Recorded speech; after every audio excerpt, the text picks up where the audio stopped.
पिछले 2-3 दिनों से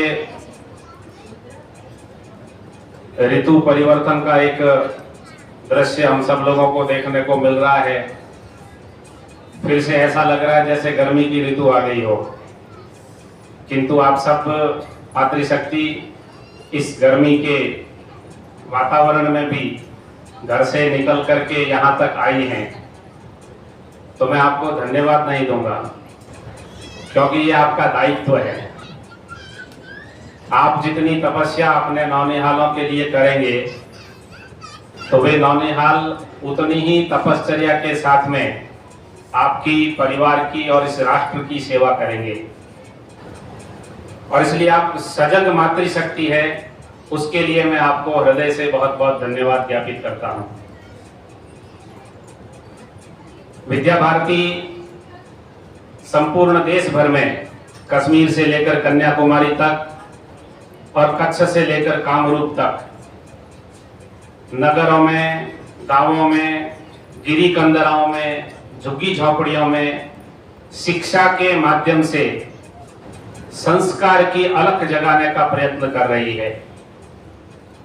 उसी की मालिका का एक मोती आदर्श विद्या मंदिर माध्यमिक सिवाना,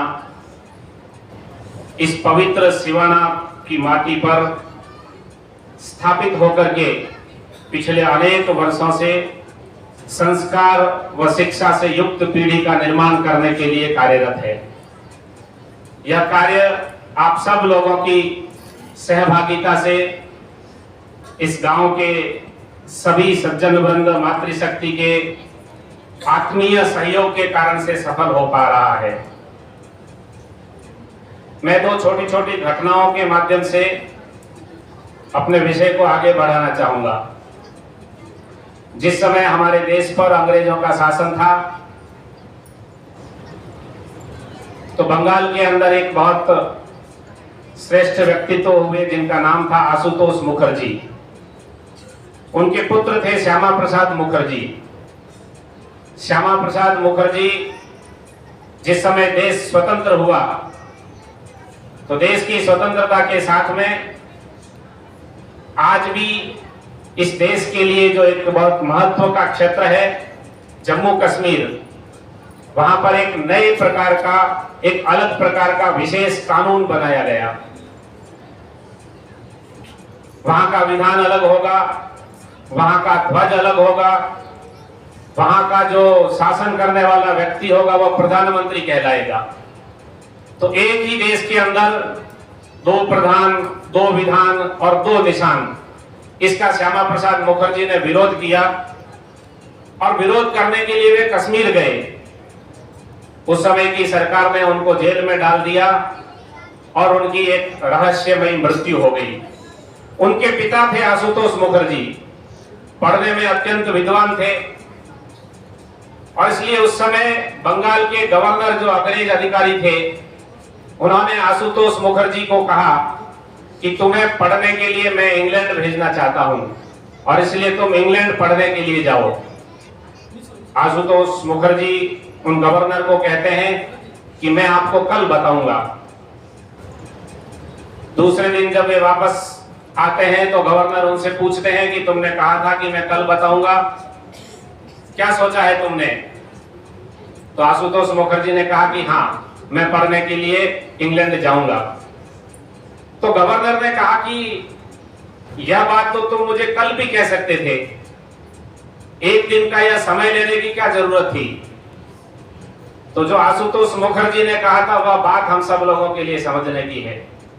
आशुतोष मुखर्जी ने कहा कि कल जब आपने मुझे कहा था, प्रस्ताव रखा मेरे सामने कि इंग्लैंड पढ़ने के लिए जाना है, तो मुझे मेरी मां से पूछना था कि क्या मैं पढ़ने के लिए इंग्लैंड जाऊं, और इसलिए मैंने कल जाकर के अपनी मां से कहा कि मुझे गवर्नर ने कहा है कि तुम्हें पढ़ने के लिए इंग्लैंड जाना है, तो क्या तुम्हारी अनुमति है मुझे?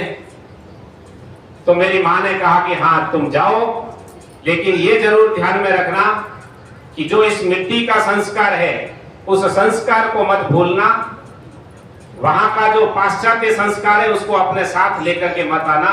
मेरी मां ने मुझे अनुमति दी है, इसलिए मैं जाने के लिए आपको हाँ बोल रहा हूं। एक दृश्य है यह हमारे सामने।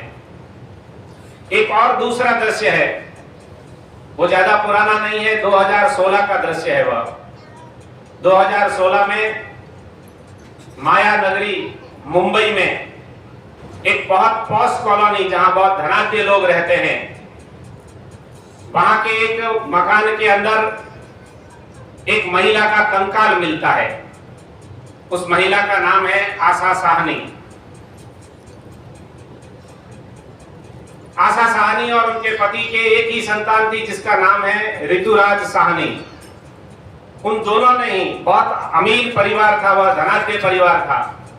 अपने पुत्र को उन्होंने बहुत अच्छी सुविधाएं देकर के पढ़ाया, सॉफ्टवेयर इंजीनियर बनाया और वह एक मल्टीनेशनल कंपनी के अंदर एक बहुत बड़े पैकेज पर नौकरी करने के लिए विदेश में चला गया।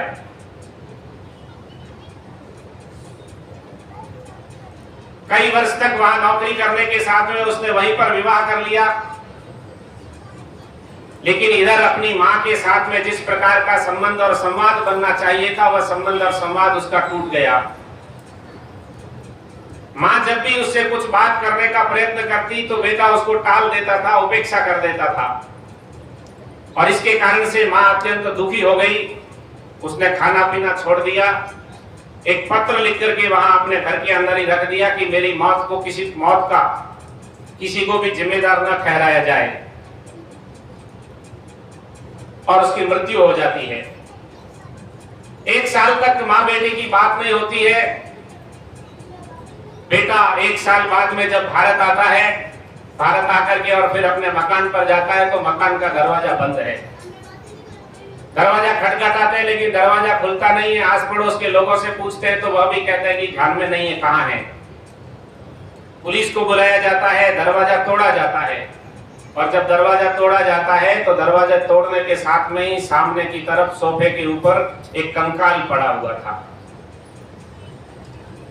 ये 2 दृश्य हमारे सामने, और बहुत पुराने नहीं है।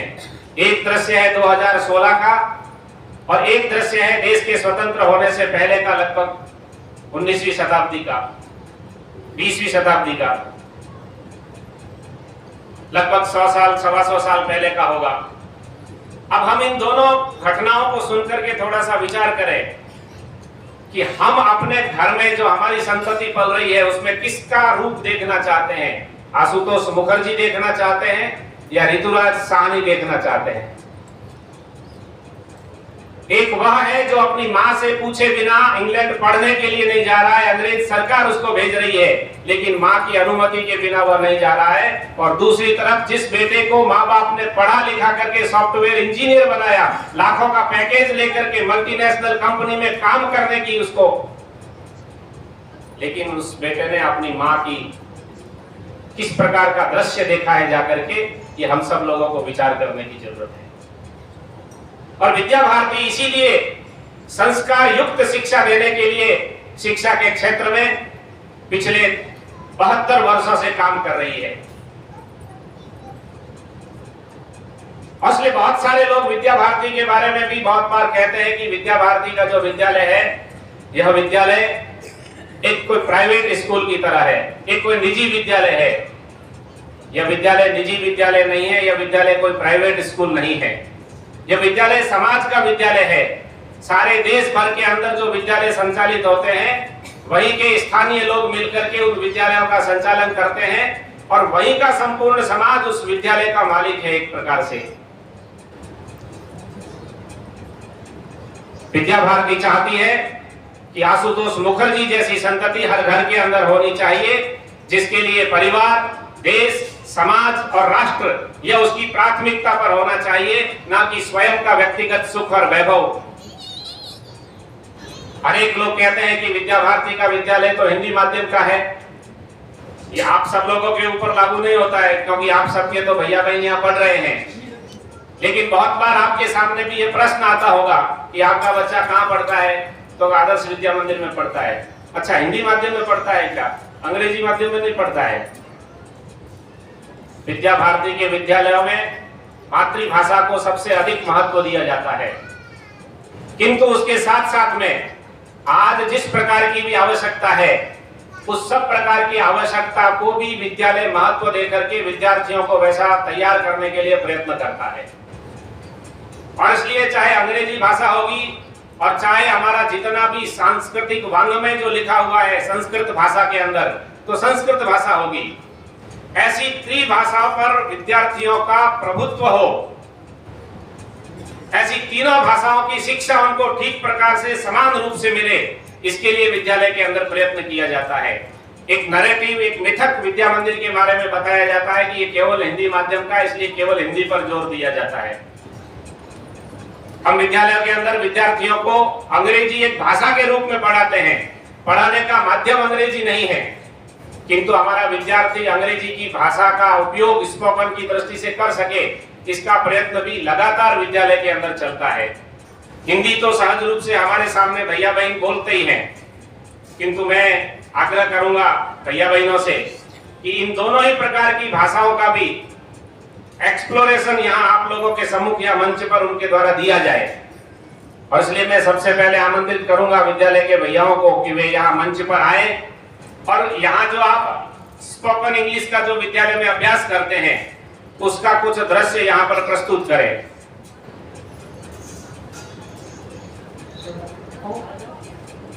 इंग्लिश स्पोकन का अभ्यास जो हम करते हैं उसका प्रस्तुतिकरण करने के लिए भैया जरा मंच पर आ जाए। Good afternoon everyone. Today my topic is my family. My family is happy family. My family is big family. There are 9 members in my family. My family is Itel family. My father name is Mukesh Kumar Ji Soni. My father is the teacher. My mother name is Pramila Soni. My father is the housewife. I read in 4th class. We all love each other, my family. We eat dinner together every evening. My family prayer every day. Thank you.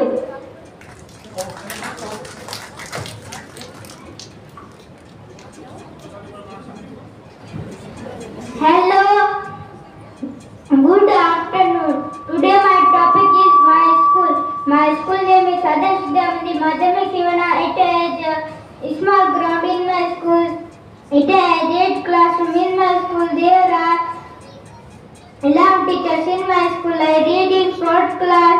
There are 1 office room in my school. There are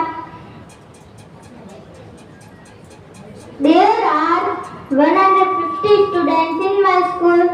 I live in Sivana. I love my school. Thank you.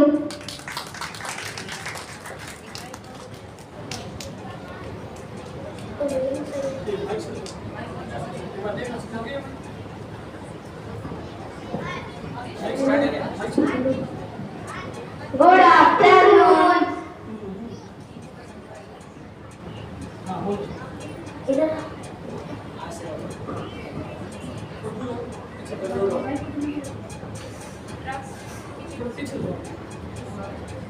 What is this? This is a rose. It is a color in red. What is this? This is a jasmine. It is a wonderful flower. What is this? This is a hibiscus. It can be found in red, yellow, white. What is this? This is a periwinkle. It is blood sugar controller. Thank you. बहुत बहुत धन्यवाद। अभी मैं संस्कृत भाषा के लिए भी कहूंगा कि संस्कृत संभाषण की दृष्टि से भी आपके सामने प्रस्तुति दे।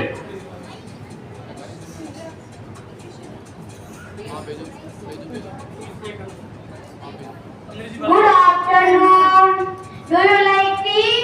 No, I don't like tea and coffee. I like milk. Do you like spinach? Yes, I like spinach. It is good for the health. Do you like lotus? No, I like rose. Do you like bright colors? No, I don't like bright colors. I like light colors. Do you like study? Yes, I like study. Do you like family? Yes, I like family.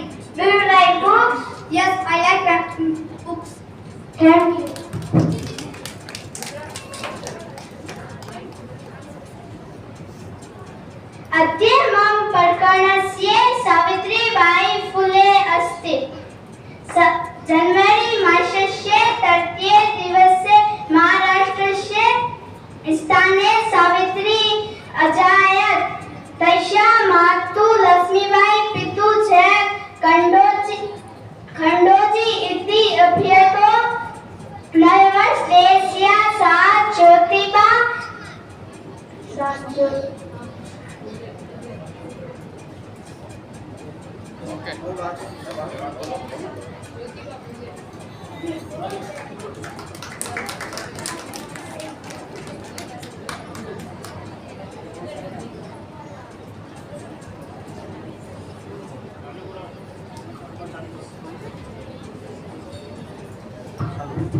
नमस्कारम.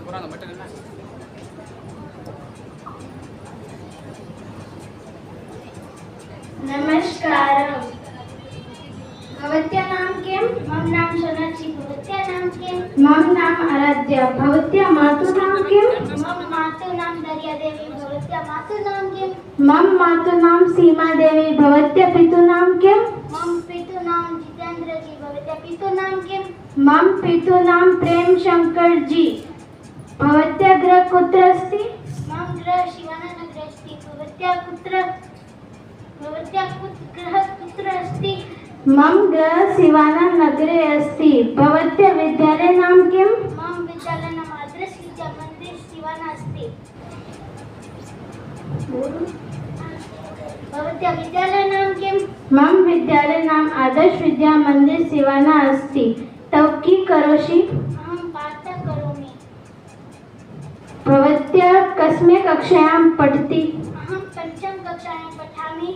एतद् वेश धृत्वा भवत्या कुत्र गच्छति? अहम् एतद् मित्रं पश्यन्तु मम गर्वेश अहं विद्यालये गच्छति. किं सर्वं कुशलम् अस्ति? अहं सर्वं कुशलम् अस्ति. धन्यवादः.